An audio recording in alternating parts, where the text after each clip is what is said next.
Hey guys, today I'm recreating the Sam Does Art piece and I'll walk you through my entire process, more specifically the brushes I used and the technique that made it all possible.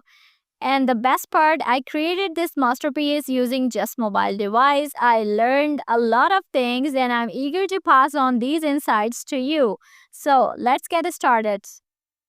First up, we have got the background. This is it. I used modified HB pencil to add random strokes. It seems fine though. Let's move on to the good stuff. I colored hair and skin, which is orange colored. If you think this is not how usually skin looks like, then you should blame the light. When you look at the reference closely, you can see the dark outline which is thick as well as thin, and you can see this dark outline all over main facial features.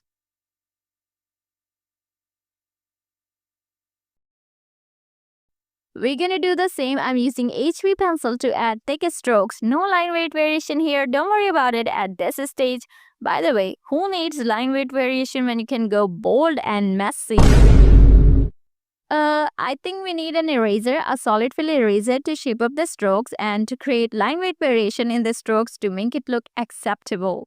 It's like carving the line to bring out the beauty. This is the only way how we do it. No pressure sensitivity, no tears, just tapping away on the screen like our lives depend on it.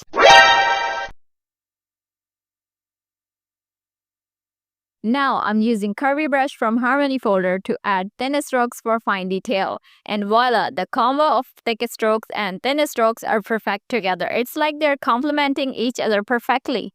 Curvy brush is the best choice when it comes to adding intricate detail cause you don't need size adjustment when adding fine and sleek lines. Now I'm using HB pencil to add lighter color to initial parts of eyebrows and I'm using color picking method to blend the colors.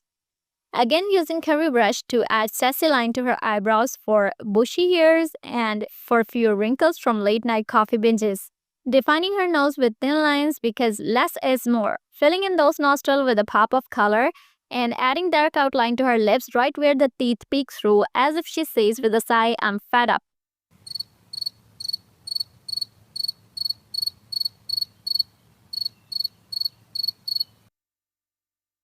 Now I'm using HB pencil to define the strips of her dress. Okay, so first part is completed.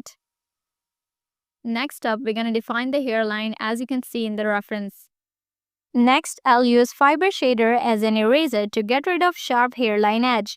It's just too defined and I want to create a softer look. That's why I'm using it as an eraser to soften out the edges of hairline.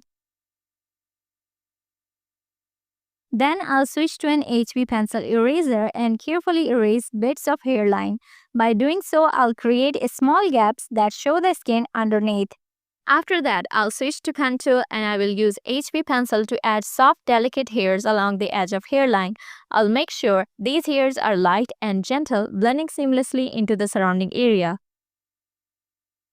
Next, I'll use Curvy brush to add thin hairs along the edge of hairline. Since the hairline typically has finer and thinner delicate hairs, I'll use Curvy brush to add those thin hairs along the edge of hairline to make it look more natural.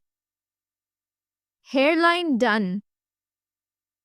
When we look at the reference, we notice that the right side is mostly in shadow, so I'll use HB pencil and I will use its large size to block in those shadows. And a larger size will allow me to cover the area quickly.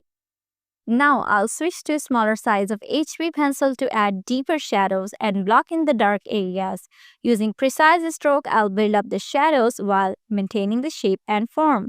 Similarly, I'll add shadows to the neck, adjusting the pencil size as needed to achieve the desired level of depth. If you notice, there is a 3/4 lighten which leaves a triangular area lit within the shadows due to the planes and contours of face.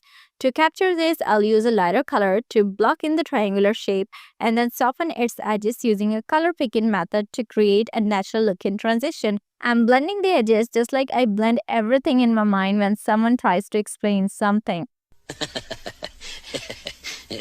Next, I'll switch to a darker color than skin color to block in the form shadows, adding depth to the subject. For dark areas like ears, I'll use an even darker shade to create a sense of volume and structure. Alright, if you look at the reference, you will notice a subtle reddish tint on the cheeks, nose, chin, and forehead. So I'll start by adding a soft reddish tint, then I'll experiment with different blending mode. Once I have got the blending mode just right, I'll add a reddish tint to the cheeks, nose, chin, and forehead. This is a workflow video where I share my process for creating this artwork. I spent a lot of time perfecting it. It seems like I lost track of time. I use the layering technique, color picking method to blend colors seamlessly. If you're interested in learning more about this method, check out my previous video where I break it down step by step. Next, I will introduce a secondary light source with a greenish hue on the right side, specifically in the shadows. This will add a nice touch of interest to our piece.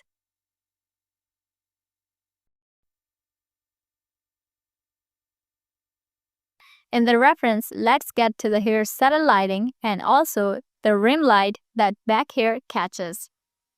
Alright, let's get the hair lighting right. I'm using an HB pencil to add subtle light that hair catches, and I'm building it up gradually, adding according to the direction of hair.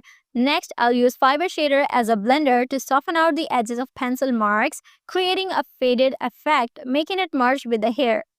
Then I'll switch to an HB pencil eraser to carefully erase some areas in a way that it gives a sense of individual hair strands that catch the light. And finally, I'll use fiber shader again to soften out the eraser's effect, blending everything seamlessly and making it look natural.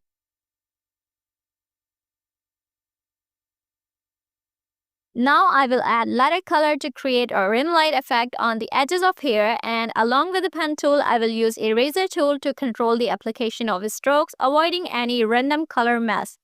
I'll adjust the pencil size to give the rim light the right shape, making it look like the hair's natural highlights. Totally on point. I want it to be seamless, like the light is just dancing throughout the strands. Next, I'll use Curvy brush to add individual strands of hair, okay? These individual strands are of rim light and this will give the hair a nice final touch. It's gonna look so nice that you will feel like we have really brought the hair to life. This final detail will add something special to the hair and it's gonna make a big difference.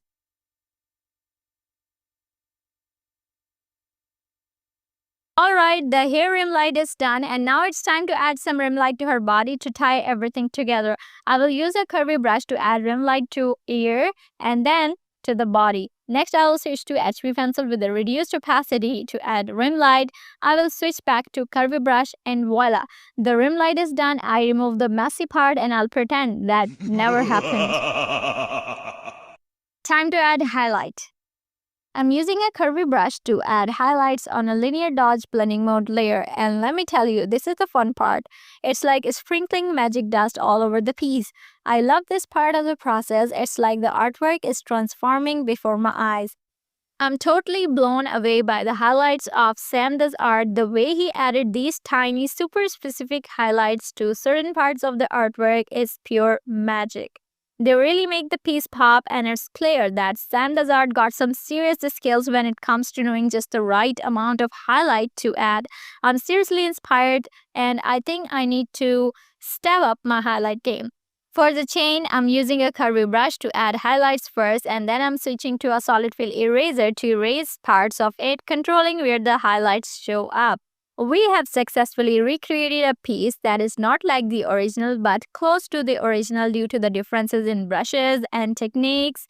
And we have done it all on mobile and you can do it too. Follow for more videos.